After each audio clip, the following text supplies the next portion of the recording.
Flying for the first time, or maybe it's been years since your last flight and you're feeling a little bit rusty. I totally get it. Airports can feel like complete chaos. The crowds, the long security lines, all those confusing terminals, the announcements blaring overhead. It is enough to make anyone's stress levels skyrocket. But here's the thing, navigating airports doesn't have to be overwhelming. In today's video, I'm sharing my complete step-by-step airport survival guide that'll have you moving through airports like a seasoned traveler. Let's go. Hello and welcome. And if you are new here, I'm Christi, the GenX Gypsy, and my mission here on this channel is very simple. It's to help you chase your travel dreams with way more confidence and zero stress. I've been traveling for over 40 years now, and I've made pretty much every airport mistake that you can imagine. Lost boarding passes, missed flights, forgotten where I parked, left my passport on the plane, you name it, I have done it. But that means I've also learned all the tricks to make airport navigation smooth and stress-free. Today we're going back to travel basics with the ultimate beginner's guide to airports. Whether you're a complete newbie or just someone who needs a little bit of a refresher, this video is for you. First thing we're going to talk about is mastering online check-in, because this can be a little bit of a secret weapon. And here is what you need to know about online check-in. About 24 hours before takeoff, your airplane is going to notify you, and usually it's via an email, but some airlines will text you if that is how you signed up to receive notifications. They're going to send you a link to check in online, and you are going to want to do this as soon as possible. Here is why online check-in is such an important step in stress-free travel. First, you can possibly snag better seats. If the options weren't all that fantastic when you first booked your ticket, there is sometimes a chance that better seats have opened up during the check-in window. Second, you'll be able to skip some of the airport lines when you get to the airport, which is always a win. The third benefit is that you can pay for upgrades if you decide that that's something that you want to do. Now, I know some of you budget travelers out there are buying some basic economy seats that don't include seat selection,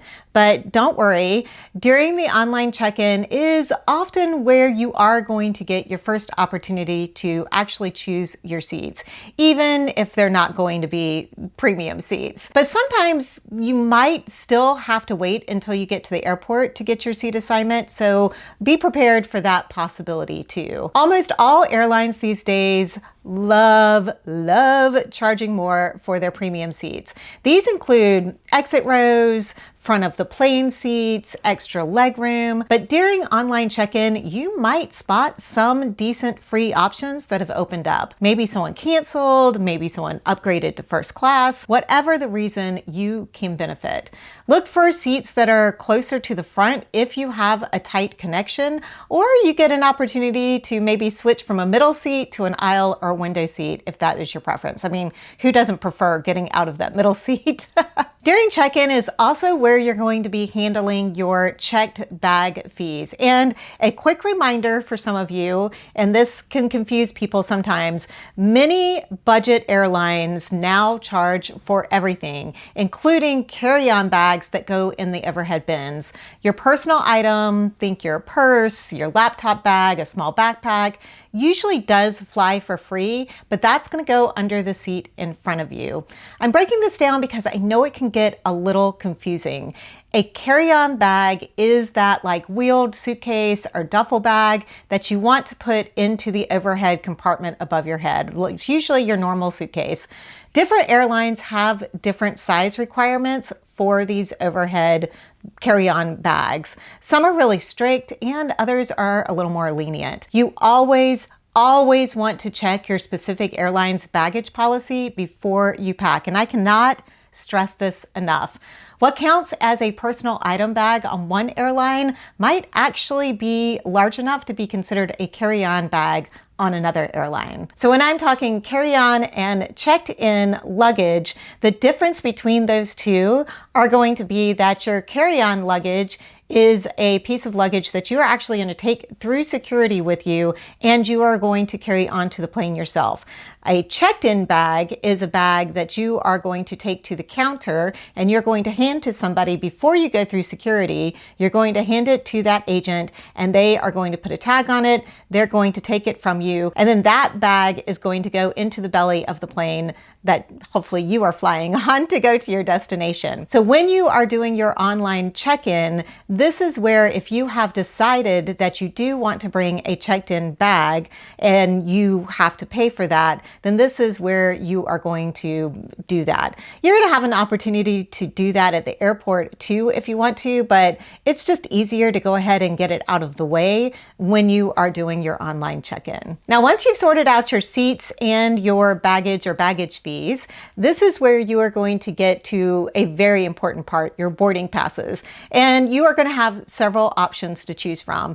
You can print them out at home if you've got a printer. It's very old school, but very reliable and one that I use very often. You can also save them to your airline's app, or you can email them to yourself. Or this is another favorite of mine, is to take screenshots of the boarding pass and save them into your phone's notes. A big tip here, and I learned this the hard way, is I always recommend that you have those screenshots saved in your Notes app. Airport Wi-Fi can be really spotty at best, and cellular service can be terrible in some airports.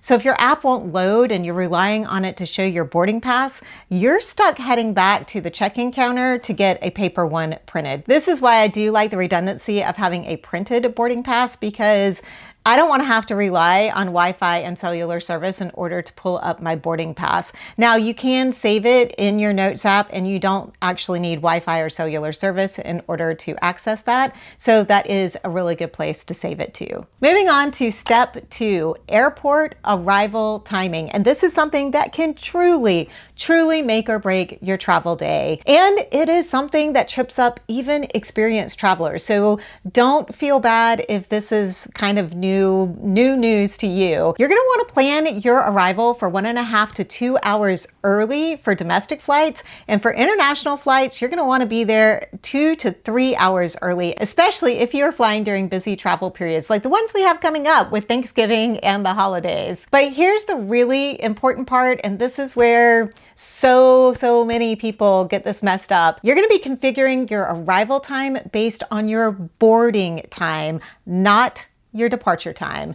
And let me explain, because this can be like really critical as to whether you miss your flight or not. Airlines typically start boarding 30 to 45 minutes before departure, and then they close the gate 15 to 20 minutes before takeoff. So if your flight departs at, say, 3 p.m., boarding might start at 2:15 or 2:30.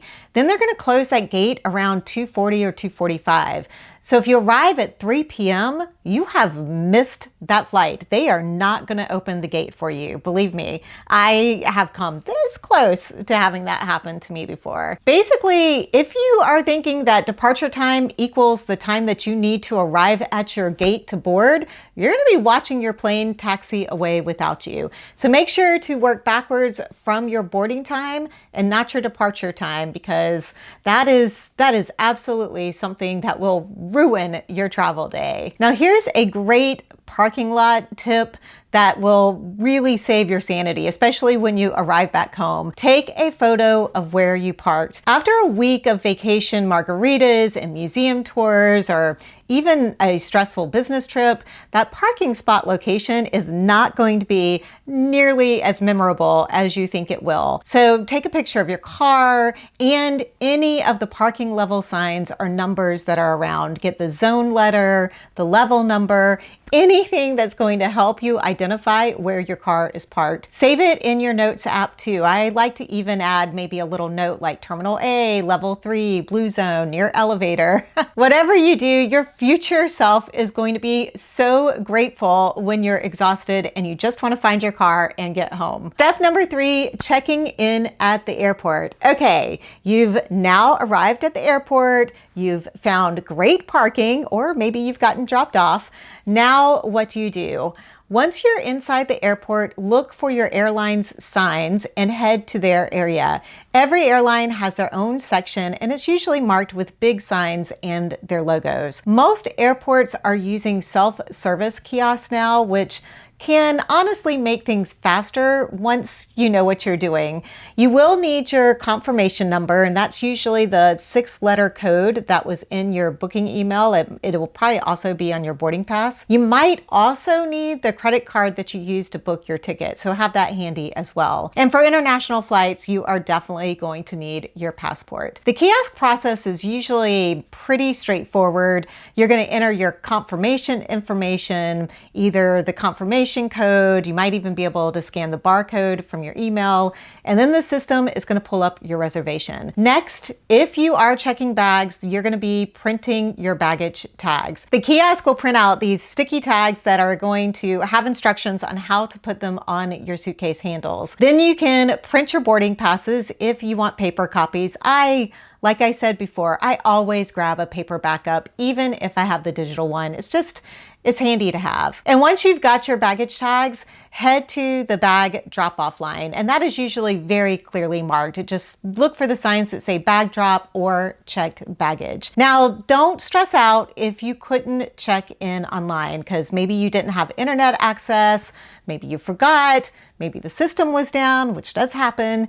These kiosks can handle everything, and the airline staff are there to help. I have found them to be super friendly and patient, especially with travel newbies. So don't be embarrassed to ask questions. They would much rather help you get it right than have you maybe hold up the line trying to figure it out yourself. Just remember, if you start to get flustered, that everyone needs help sometimes, and these agents have seen it all, and they are genuinely there to help you get where you need to go. Now we are on to step 4, which is airport security, or here in the USA, the TSA. Let's talk about the part that everyone dreads: security. And I get it. It feels chaotic. People seem grumpy. The rules seem to change constantly. And there's always that nagging worry that you are going to do something wrong. But I promise, with these tips, you will breeze through like the pro that I know you are going to be. Now, before you even get in line, go ahead and pull out your ID and your boarding pass. You want to have those ready to hand over. And if you're in the US, you are going to need a real ID or other approved ID. If you're not sure if your license is a real ID or real ID compliant, just look for the star in the upper right corner. If you don't have a real ID yet, a passport works perfectly. I do have an upcoming video where I'm going to be doing a deeper dive into the real ID requirements, plus many other 2026 travel updates. So make sure that you are subscribed and definitely hit that notification bell. Otherwise, YouTube is being a little finicky about who they show my videos to. So that notification bell is very, very important these days. So once you have your ID and boarding pass out, you are ready to get in that line. You're going to hand your ID to the TSA agent, and they may need your boarding pass too, but sometimes all they need is your ID. Wear shoes that are easy to remove just in case rules change. As of this summer in 2025, you no longer have to remove shoes at most US airports. This is thanks to some new technology, some new scanning technology that they've put in place, but TSA can temporarily change rules for security reasons, weather, if there's been some other sort of security concern, and there are still many international airports that do require you to remove your shoes. So I still recommend wearing shoes that are easy to get on and off, just in case you do need to take them off. Now let's get back to the security line process step by step. Like I said, first you're going to show your ID and possibly boarding pass to that first agent, and they're usually sitting at like a podium or lectern. And once they've given you your go-ahead and you can move on and you're past that checkpoint, put those documents, your ID and your boarding pass, somewhere secure. I like to put mine in either my jacket pocket or an easy to access part of my personal item bag. Next, you're gonna probably be directed to a specific line. At bigger airports, there usually is a TSA agent directing traffic to keep things moving smoothly. So just follow their instructions. But if there's nobody there directing you where to go, just pick the shortest line, because that's what I always do. Now we have come come to the part where you start loading your bins. In your bin, your first bin, you're gonna put your jacket, large electronics like laptops and tablets, anything bigger than a phone basically, and your liquids bag if they are asking for these things to be pulled out. Because of all of the new scanning equipment that they have been putting in the past couple of years, there's a lot of airports that don't need you to take anything out of your personal item bags or carry-on suitcases. Just be very aware of what other people are doing so you know whether you need to take those things out of your bags or not. Like I said, a lot of places these days, you're not having to do that. So it's nice. You don't have to pull anything out. So if that is the case, then you're just going to put your personal item bag and your jacket in a bin, and then your carry-on suitcase is going to go directly onto the conveyor belt. Once you've got all your items on the conveyor belt and they are starting to make their way through their scanner, the agents are going to call you over to wait in line for what I call the body scanner. I'm not sure if that's what it's called, but that's what I call it. Most of the time they are using newer scanners where you put your hands over your head and they scan around you. But occasionally they might have you go through an old-fashioned metal detector. Just follow the agent's instructions. I mean, that's pretty much everything about airport security, is just listen to the agents and follow their instructions. Once you've made it through the detectors, this is where a little bit of patience will probably come in handy. You're going to join a line to wait for your items to come through the conveyor belt. But try not to crowd that area until you actually see your stuff coming out.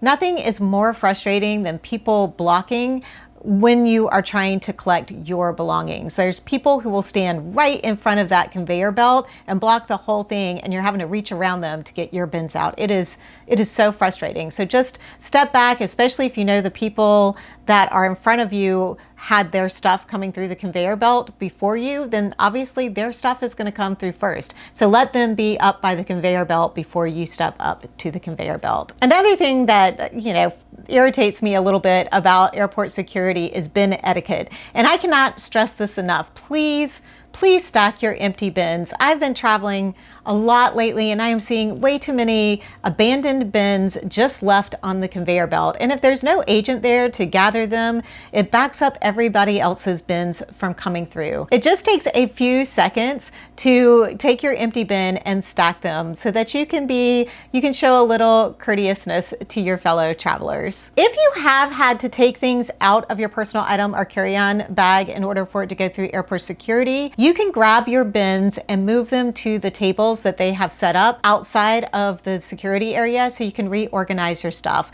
Don't try to repack it right there at the conveyor belt. Move aside so that other people will be able to get their things too. Step number 5, find your gate first, then treat yourself. Okay, you have made it through security. Woohoo! Time to celebrate. Stressful part is over. And I know Starbucks may be calling your name, and that bookstore over there looks really, really cool. And is that a massage chair kiosk?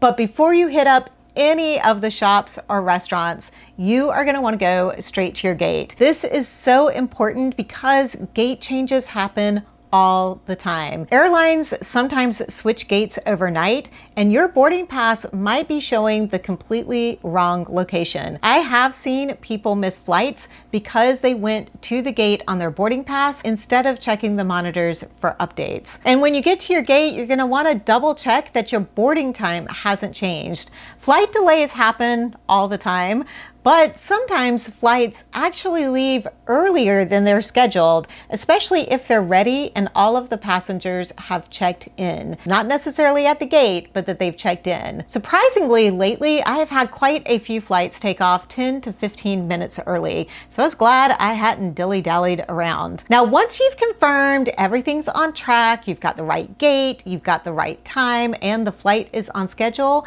then you can go grab that overpriced coffee and browse the shops. You have definitely earned it. And here's a little airport hack specifically for Starbucks.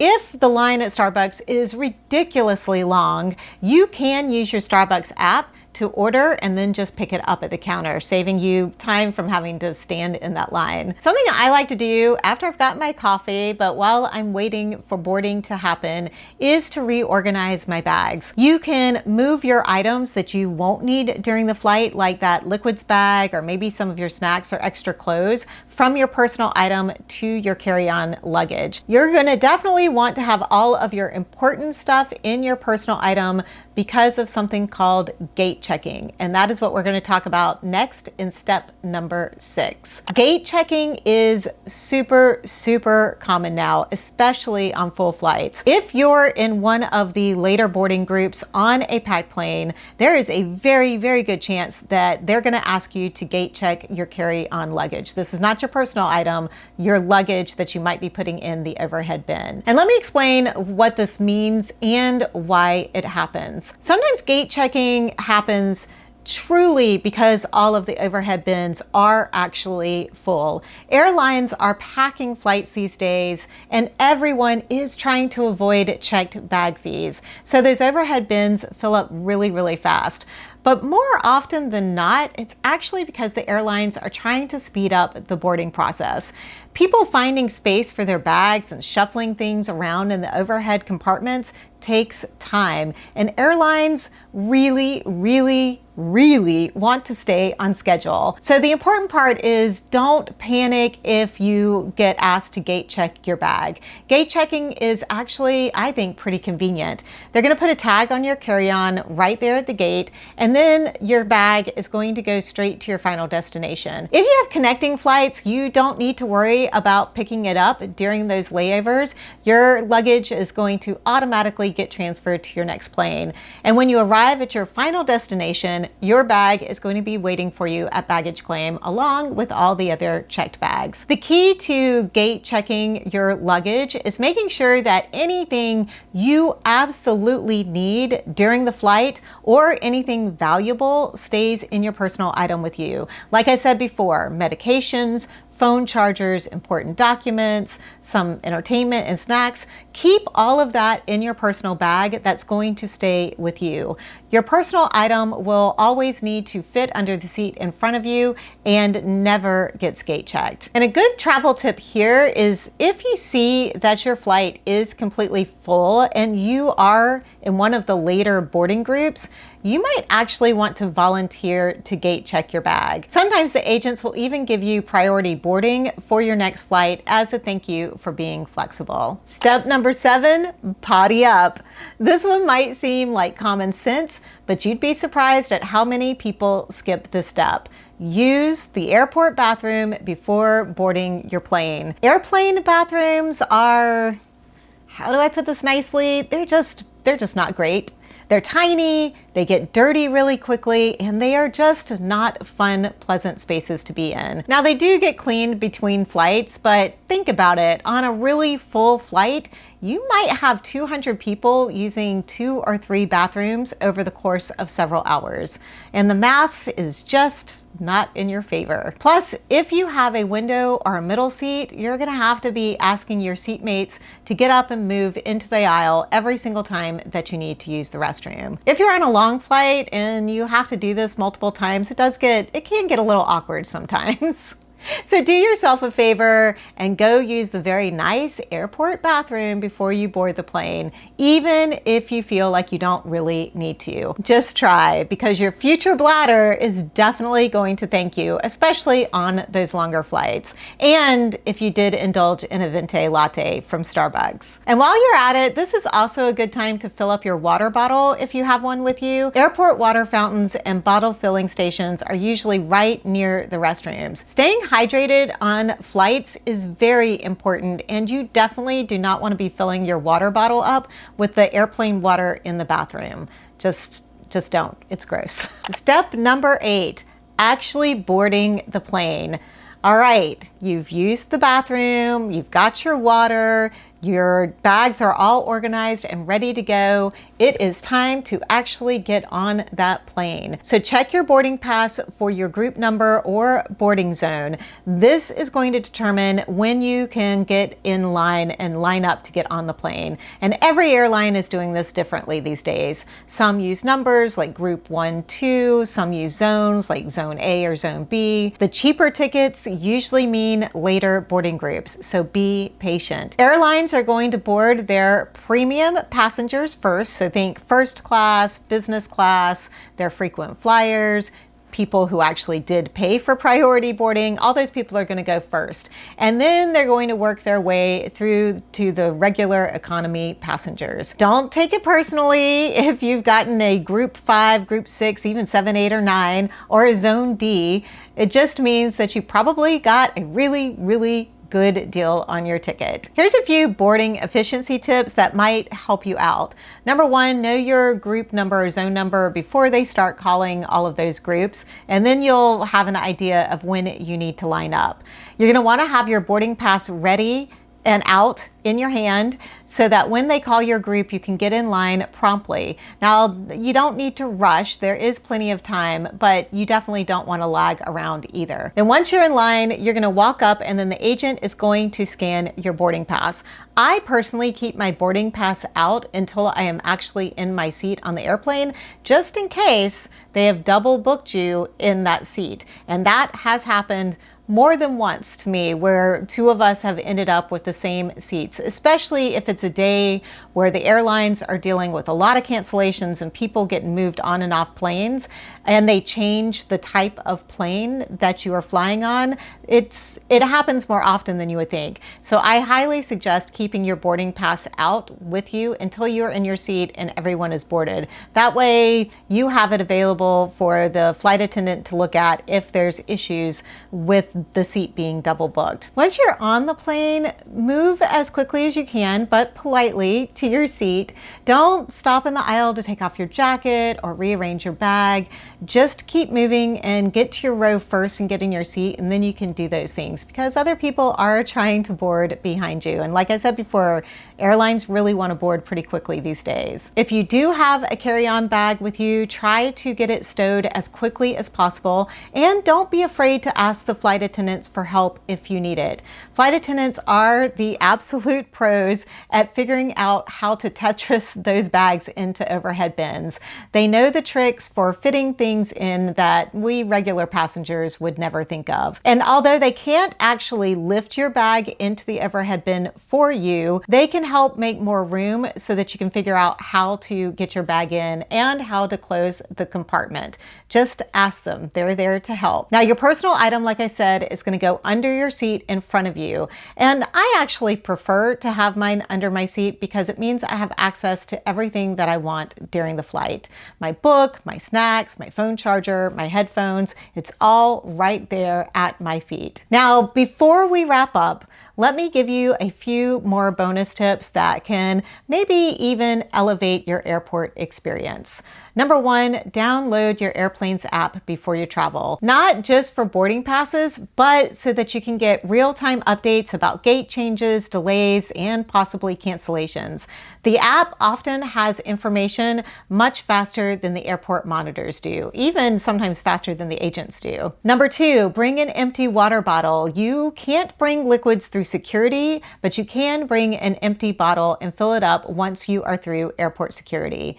Airport water and drinks are expensive, and like we said before, you definitely need to stay hydrated. Number 3, pack some snacks in your personal item bag. Airport food is pricey and not always necessarily the greatest or the healthiest. You just want to make sure when you are packing those snacks and you're bringing them through airport security, you are not using tin foil to wrap those snacks in, and maybe if they are outside of normal packaging, you have them in clear containers zippers or Ziploc baggies so that airport security can see what they are. Number 4, bring a portable phone charger. Airport charging stations are often full, but I also wouldn't recommend charging at an airport station because there's some issues there. And having your phone battery full is crucial if you're using it for your boarding passes, your entertainment, staying connected when you arrive at your destination. And make sure that the portable charger stays in your personal item bag if your carry-on gets checked, because they are not allowed in the belly of the plane. And also know there are some new rules out there that there is a possibility you won't be allowed to use the portable charger on the plane. So make sure you get everything charged up before you board the airplane. Tip number 5, you are going to want to dress comfortably and in layers. Airports can be hot or cold, planes can be hot or cold, and you want to be comfortable for those potentially long travel days, regardless of what temperature the airport and airplane decide to be. And lastly, number 6, consider bringing noise-canceling headphones or some really good earplugs. Airports and airplanes are loud, and fellow passengers can be chatty, or you might have crying babies in the background. Overall, just remember that even seasoned travelers get flustered sometimes, so be patient with yourself and with others. Every single person in that airport was a first-time flyer at some point. The more you fly, the more natural this all becomes. And what seems overwhelming now will soon become second nature before you know it. For a great follow-up to this video, over here I share 3 different ways to pack a personal item bag for a stress-free flight. Thank you so much for choosing to watch this video today. I hope that you have safe and wonderful travels.